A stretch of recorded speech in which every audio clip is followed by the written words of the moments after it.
Welcome to the IWI interview series, where we explore recovery, connections, and the conversations that help people build meaningful and lasting sobriety. My name is Connor Evers, and I am part of the team here at IWI. IWI stands for If You Work It.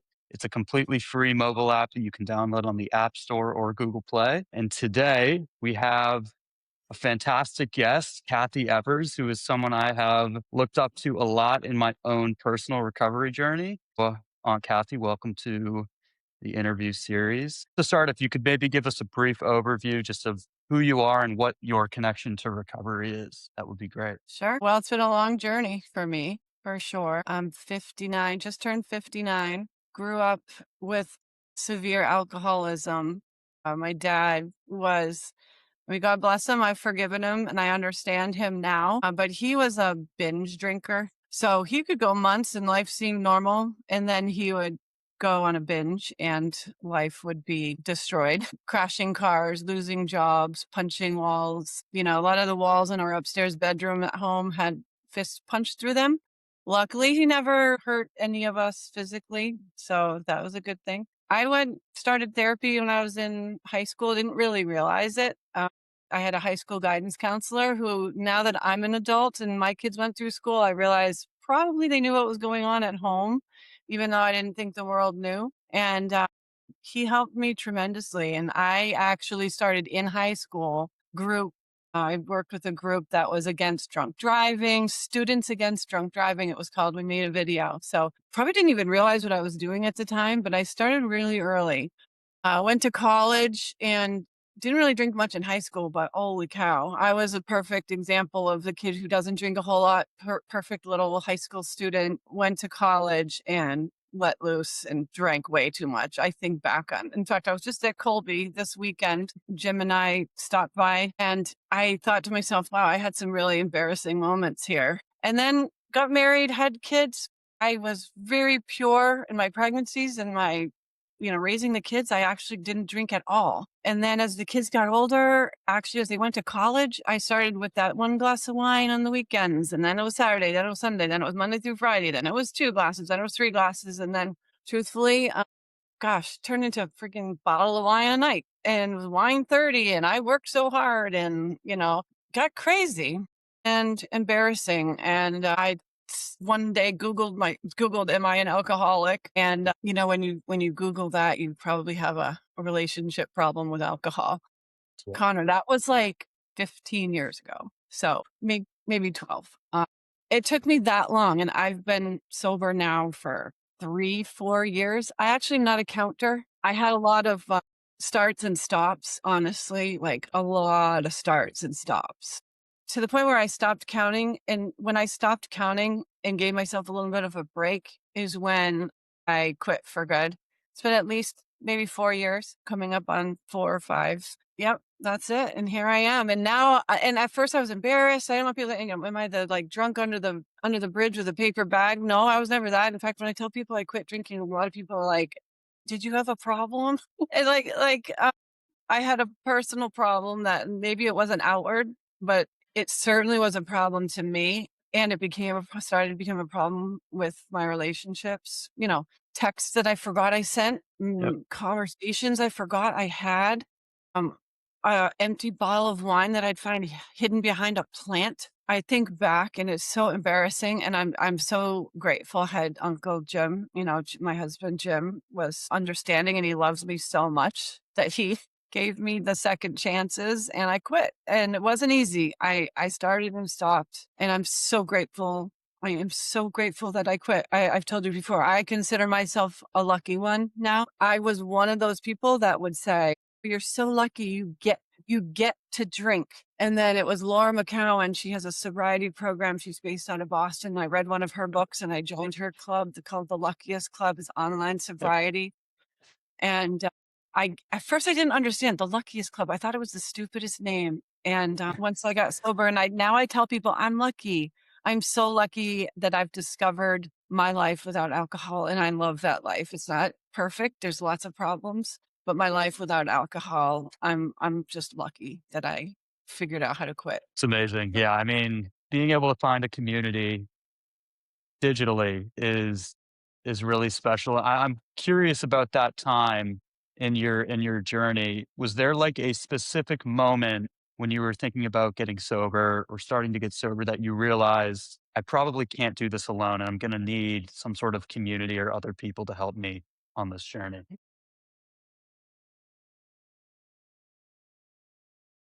Yeah, 100% because of all the starts and stops and all the times I said, "Oh, I can have just one." Oh, yeah, that just one was never ever just one for me. The dopamine would hit my brain. I would feel like here's the challenge for drinkers or addicts of any kind. That dopamine hit for the first 20 minutes that makes you feel good. And that does make you feel good. You can't, that's not a lie. That's true.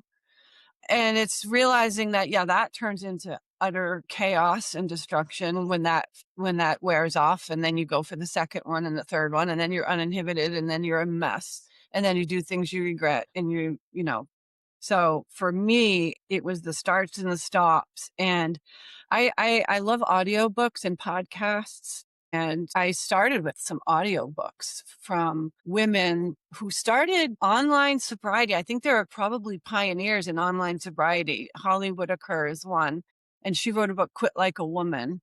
And that's Mm. how Holly was partners with Laura McCowan. That's how I learned about the Luckiest Club. And boy, Laura McCowan wrote a book about being a lucky one. And anyway, so I started reading, I started listening to audiobooks and just connecting to the stories and realizing, oh, wow, other women are going through what I'm going through. And that connection of realizing, okay, I'm not the biggest loser on the planet. There's a lot of people that have the exact same story. You think you're unique. Right. It was every time that I realized something I thought was unique to me and my unhealthy relationship to alcohol, that I realized someone else said the same thing, that I realized, okay, I need to talk to those people. I need that community. And so I just started devouring, what do they call it? Quitlet. I Yeah. devoured the Quitlet. And I'm sort of a logical person. So William Porter's Alcohol Explained, well, I mean, I listened to that on repeat, and there were certain chapters that I would just listen to over and over and over, and it helped me understand, wow, my body has a physical dependency on this horrible toxic poison. And it made me feel better. It made me realize I'm not alone and I need help. And I did online sobriety. Connor, I was not going to be the one that went to a church basement. My dad did that. My dad tried that. And I Yep. love that foundation was there for people and still is there for people. I just knew I wasn't going to go and do that. So the Yeah. online sobriety programs and the audio books, all of that stuff helped me tremendously. Yeah, there really are a significant amount of resources outside of the typical, going to AA for your entire life. And Yeah, that's something that's worked for me. I mean, the meetings, the community, the experience that I get out of that, especially, having the majority of my experience in AA be in LA, which is a really special place. It's worked a lot. But, I remember spending a lot of time in those environments early on when I think like you had really no interest in that being my recovery experience. And all it really did was build resentment. I think back to that time and maybe if I had leaned into a digital recovery resource or, maybe found something else that wasn't AA right off the bat, I don't know if things would look different or my story would be any different, but I think it is important to acknowledge that there are a variety of different ways to, achieve lasting sobriety. whole spectrum. And a A big wide part of it is spectrum. the whole community part. I don't think any of us totally understand how important that is because we're embarrassed and afraid to reach out Yeah. at first. But I imagine you're like me, where some of your most meaningful, deepest connected relationships are now with other people who have gone through what you've gone through and are also sober on the other side. 100%. I mean, if I'm honest, I think it's probably 90% of the people that I communicate with on a regular basis are people that I have met on my recovery journey. And it's really important for me because, if I don't surround myself with people on the same path, I can get distracted. And, 100%. my immediate family are people that drink alcohol, and I can spend time around them. But if I didn't have people in my life to keep me in line and to bounce ideas off, or my feelings, it might be difficult for me to be Oh, in some of those 100%. environments. So Remember, no, trust me.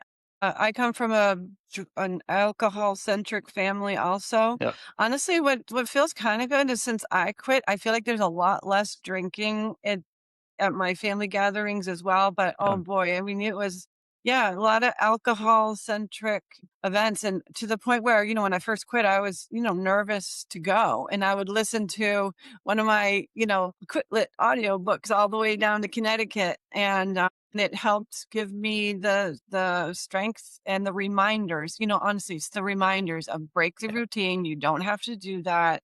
One of the things that Laura McCowan would do is she would say, "Tell yourself the story you have 2 paths tonight. You drink or you don't drink. What does it look like if you drink?" You go, I 1 glass, 2 glass, 3 glass. Now you're drunk and throwing up somewhere, and you don't know what you right, said to your kid, and you said something horrible to your mother and whatever.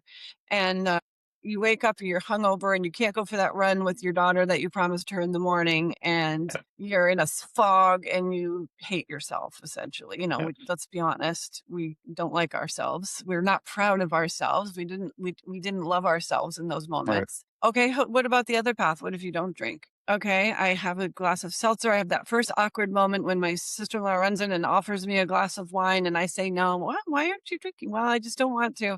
And then they go on and drink. What you realize is when you're around people who drink, once they're drinking and having their cup, they kind of don't care what you're doing anymore. And they don't notice that yeah, you've just had, a gallon of seltzer water with lemon and lime. right, And then I have meaningful conversations with people who aren't drinking. And also, you know what I realized, Connor? I thought everybody was as drunk as me at all these events. And then I kind of me too. realized, oh my God, they're not. Not Yeah, everybody is. And there's a lot of people to have a nice, meaningful conversation with that aren't drinking. So, boy, that whole world. And then you wake up, you go to bed early, and you wake up early and you go for that run with your daughter and you have a wonderful day and you're proud of yourself and you love yourself. And those are the stories I kept clinging to. That's what I want my Sunday morning to look like, is a clear yeah. head, 5 a.m., sun in my face, outdoor with the fresh air, walking or running or, whatever I was doing at the time. So that kind of thing really,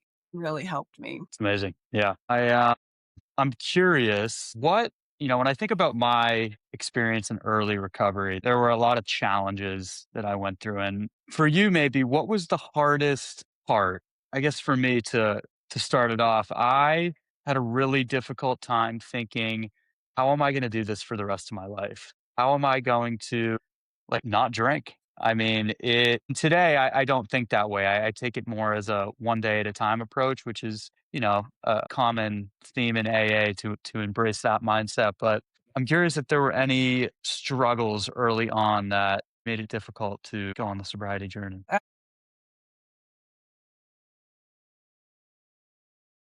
Honestly, let's be honest, because we glamorize the drinking, and I'm not gonna lie, I did have fun. I did have Yeah. fun moments when I was drinking before it became problem drinking, right? So if I could have 1 or 2 glasses of wine and just get a little buzzy and a little silly and maybe sing a song I wouldn't sing or, well, maybe dance a little harder than I would, fine. But what happened for me is that just didn't stay that way. It got progressively worse and progressively more chaotic and progressively uglier. And so I to your question, I did worry about I'm not going to be fun anymore. No Yeah. one's going to like me anymore. All of those words. How can you possibly go to a concert and not drink? I honestly thought to myself, how can I possibly do that? And one of my first sober concerts was Bruce Springsteen at Fenway Park. And I went with Uncle Jimmy. I'll tell you, I am fortunate. I am fortunate that my husband has never needed to drink and has never drank. I used to joke and I was proud of myself with this joke. And now it's like, okay, that was dumb. I used to be like, oh, I drink and he drives. But it's kind of true. Like he would never drink too much. And I'm grateful for that. And I do realize I'm lucky for that. There's a lot of relationships where the relationship is based on the two drinking together. And if one quits and the other doesn't, sometimes the relationship has to end. Yeah. You're a young man, you weren't married, you didn't have to end a relationship. But my Right. guess is you had to end friendships that were based on drinking. Sometimes we do 100% have to say goodbye to old relationships. And I like to think they're not meaningless in your life and you don't have to hate those people, but if they detract from your sobriety and your progress, you do have to say goodbye to some relationships and change some relationships. And sometimes those people are proud of you and can handle it and stay in the relationship, even if they continue to drink 3 glasses of wine by your side and you're drinking your Yeah. seltzer water. And sometimes it doesn't work out. I'm lucky. So back to the Bruce Springsteen concert at Fenway Park, Jim didn't care to go get a beer. And we certainly never, we're going to get high, although you could almost practically get high just sitting in Fenway Park at any concert.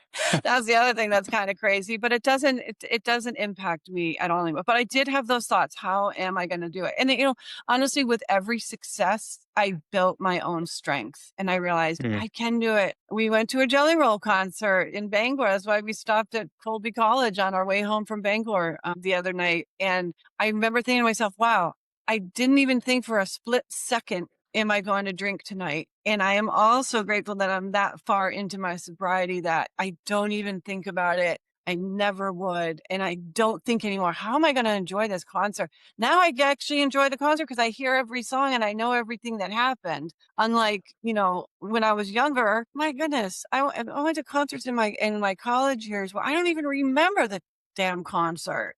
I mean, what a waste that is. You're going to Mm. see some group that you love and you don't even remember the damn show. Like, that's stupid, right?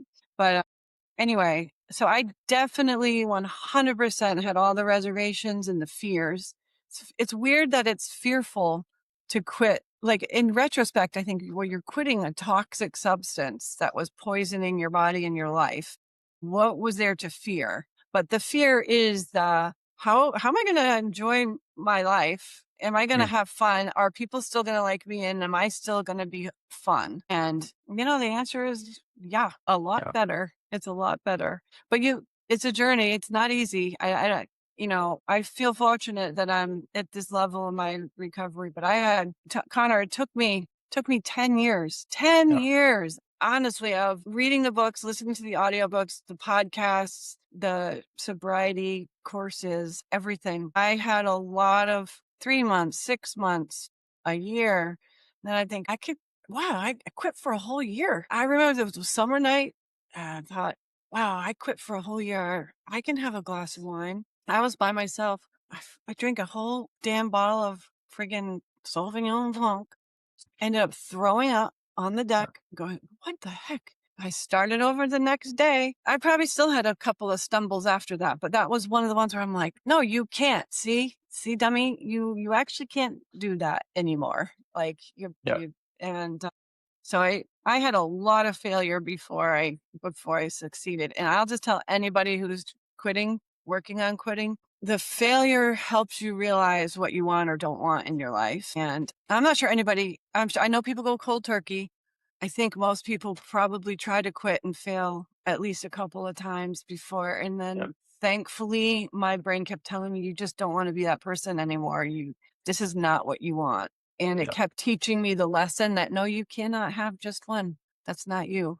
So Totally relate to everything you just said, which I want to touch on because my experience is a lot different than your experience. I mean, I had my first drink when I was 16 or 17. And by 18, I was essentially an alcoholic, a daily drinker, someone that could not stop when I started, or, I was drinking against my own will by 18 is the way I like to describe it. And it took a long journey to finally realize that alcohol in my life was never going to get me to where I wanted to go and lead me down a healthy path. And I remember sort of having that awakening moment. And all I could think about was that, and because I had been introduced to, AA and different recovery resources for the first few years when my drinking got bad, but I wanted nothing to do with it. I mean, I was convinced that this was just a phase. I'd been dealt a bad hand. You know, it was COVID time. Like things would clear up a little bit, and I would be able to drink normally. But that awakening moment, I recall very clearly, and everything that has been given to me in terms of these resources is exactly what I need. And the common denominator between them was they give me community, they give me connection, and ultimately someone to help me straighten out my thinking because my best thinking had landed me back in the same place time and time again. I clearly could not control my life or, make decisions that were going to make things better. I couldn't do it. So I had to allow that mentorship. For me, it was through a sponsor in AA. It was through, a sober coach, someone to help me like organize my life and get me going down a good path. This last question that I want to ask you is something that ties into kind of what I just talked about, and my best thinking got me here. That's a saying that I heard pretty early on in recovery, and thought it was kind of a joke at first when I heard it. It's like, my best thinking got me here. What do you mean? Like I can control my own life. I don't need someone else to help me out. But is there a certain slogan or saying that you have heard on your recovery journey that sticks with you today and that, you maybe constantly remind yourself of? IWI stands for if you work it. I think that's a great saying because no matter what program or, you know, path that you're going down, if it's AA, if it's not AA, you still need to put in the work. You need to work it if you want the results. Is there like a certain slogan or something that you carry with you?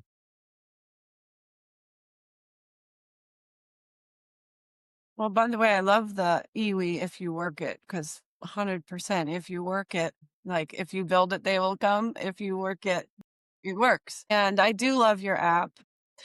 I love the question, did you drink? Did you drink last night? Or, the daily question. And it's nice to be able to say, no, no, no, no, like every day, like, no, Yeah. no, no. And then, what are you grateful for? Some of the things like what made you happy today, the sort of the survey questions. And for me, I use it maybe 30 seconds a day. I do my Yep. quick questions. I think of something I was grateful for and then I'm done. But I love that. And that little reminder is really great. And even when I say no, I don't, like I said, I'm not really a counter, but it's nice to say, no, I didn't drink. No, I didn't drink. No, I didn't like that. Like that becomes a competitive, you know, addiction has a lot to do with routines. Mhm. And again, as a 59-year-old woman now, for me, I became one of those wine 30 moms, and I hate the marketing that glamorizes that crap because honestly, it's not great to be wine 30 when you got to help your child do their homework and go to bed or whatever. But anyway, I also try not to be self-righteous and judgy when I've Mhm. successfully quit because I know it's not easy for people. But a slogan that worked for me, what really, it's again Laura McCowan. She's with the Luckiest Club, and one of her books actually is this title. It's called "Push Off from Here." I read that book later on in my sobriety when I had failed a couple of times. And what she means is, no matter where you are and how you feel that you've failed, you can always push off from here. Meaning, say you had been sober for 6 months and then you had those stupid glasses of wine on the deck and drank the whole bottle and threw up and sent some stupid text to somebody or said some horrible thing to your husband before you went to bed that you don't even remember you said. I woke up the next morning and I could still push off from there. I could Yep. still start to not drink that day. And so wherever you are in your journey, you can always push off from here. It Mhm. doesn't matter. I guess, God forbid, if I was to go drink tonight, tomorrow morning, I could push off from there and start over and not drink. And every sober day would still be a blessing. Sober days are blessings. I mean, Yeah. when you get sober, you realize how much of a blessing a sober day is. I've Truly. done a lot of the sobriety stuff, Connor, and that's why I love that you're involved in the IWI program because I think every single one of them is helpful. There was one out of Australia early on, and I think it's called Sunday Mornings or something. And it's Mhm. again that same concept of being sober on a Sunday morning as opposed to after this royal raucous, Saturday night. You go to bed at 2 a.m. and you don't sleep well and you wake up hungover. Yuck. So yeah, I grasp onto everything and anything that works, and I think that's important. You've said it a couple of times, and it's a connection. with others and a community with others to make sure you always know you're not alone and you're not a loser. If something has gotten a grip over you, you're Right. a human being and you need a little help. And that's our hardest part, right? The hardest part was accepting that maybe we did need a little help, but as soon as you accept that help, life can change. If you are struggling, tomorrow is a new day. I really like the way that you frame that answer. Yeah. Tomorrow is a new day, and it's an opportunity to, keep going down the path you wanna go down. And the other thing too, it just dawned on me too, and this isn't necessarily related to sobriety, it's kind of related to anything in life, was as Yeah, parents, sometimes we want to protect our kids. And so we raise them as if the world is perfect and you're never going to get hurt. Oh my gosh. No, life actually, I've started telling Lainey and Tyler, life kind of sucks. And then when you have a good day, embrace it and be grateful for it because life does not that life sucks, but life is hard. Hard yeah, things happen every single day. And it was so easy to say, oh, I need a glass of wine. I had to deal with this or that. Well, okay, well, something hard's going to happen tomorrow too. You don't want to be hungover for that. Right. And so right. it's like drinking just makes everything exponentially worse, never solves a problem ever, always makes it worse. And so, like, that's part of a reality as addicts to accept. Yeah, life is actually really, really, really hard, and bad things are going to happen to every person on this planet. Bad things happen every day. Accidents, diseases, you lose a job, whatever. Bad things happen every day. Life is far from perfect. But adding drinking on top of it just makes it worse. So Right. I love to deal with life's challenges sober. And it's a Yeah. lot better to do it with a community and with people that are going through the same thing. I've learned that the hard way, but once I started to embrace it, it's an incredible experience to not have to do it alone, and you never have to Yeah, do it alone. That's the beautiful thing. There absolutely. are so many resources and ways to, get sober and stay sober and have fun and not feel like your life is over. So many. And whatever, if it's one thing or a combination of things, Yep. embrace it and do it because it's so worth it. It's so Uh, worth it. Love it. Well, that's about all I got for you. Thank you for joining today. This has been a great discussion. My pleasure, Connor. All All right. right. Perfect.